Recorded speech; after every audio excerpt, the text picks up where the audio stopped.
Guys, it's me again.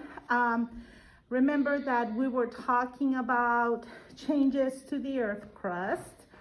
And these changes to the earth crust are very, very slow changes. I am using models in the lab, and since they are models, they're going to look like they happened really fast, but they don't. Don't be confused. And we've been studying how those changes or how those processes affect the earth crust. And this is my super duper earth crust. This is super interesting of the many things that are in this earth crust. And if I were to separate the earth crust into its components, here they are. Let me remind you again. Gravel, sand. This is potting soil with humus and clay. Okay? All of those are together into my piece of earth crust. Last time we were doing weathering by water. Weathering is the breaking of the earth crust into smaller pieces called sediment. And today I have another question. I'm like, okay, I try water. How about if I try ice? Have you heard about glaciers? You know, no, not that one. I know that you're thinking about the iceberg with the Titanic. No, not that one. Glaciers. Glaciers are formed at the top of mountains, okay? And here is my mountain made out of crust, okay? I have the mixture there. And on this mountain, I am going to slide down my glacier. Did you notice that my glacier is not clear ice? It has sediments under it. So if I compare it to this other one, this is a super new glacier that maybe it is right here at the top of the mountain and has not moved down. And you know, do you remember gravity? Gravity pulls that glacier down. Also, the melting of the glacier moves it down the mountain.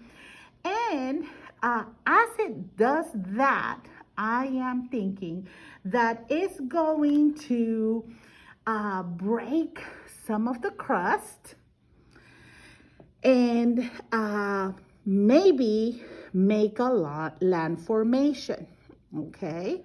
So glaciers, big pieces of ice at the top of mountains, will slide down the mountain, breaking the earth crust, weathering, and building some land formations, creating some land formations on their way, okay?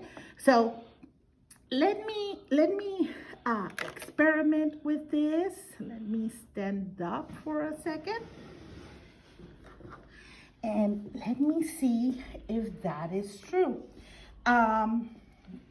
So will I be able to break the earth crust with ice? Let's see.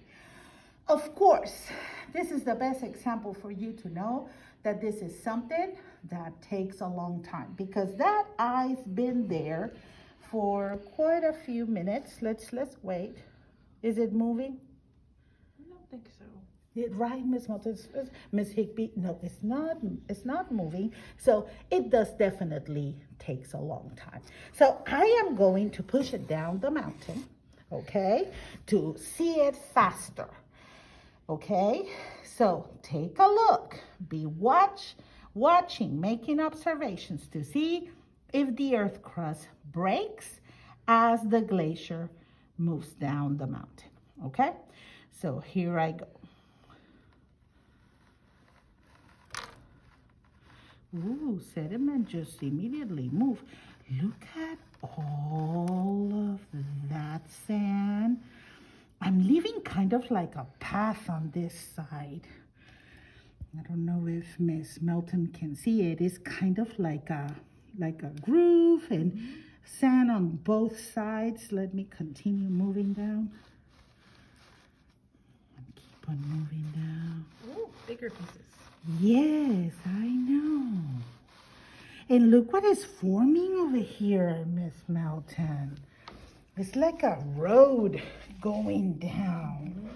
Yeah, and I have those ridges here on the side. Where, Miss Higby, I'm sorry. Well, that is a land formation, guys. Let me tell you the name. The one in the center is a U-shaped valley.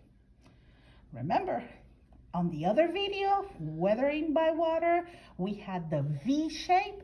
This is U-shaped valley. And do you see this kind of like it kind of, I can grab it with my fingers. Let me see, I hope that on the video you can see it. All this part in here, that's a moraine. Looks like the name Lorraine.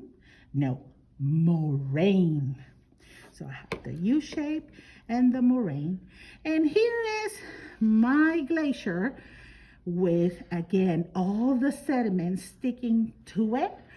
And because of that, it was able, as it was going down the mountain, to scrape off all of that part of the earth surface. So once again, this is an example of weathering by ice. Very slow process because that glacier has to thaw and freeze and keep on doing that as it goes down the mountain. But nevertheless, is building very neat land formations.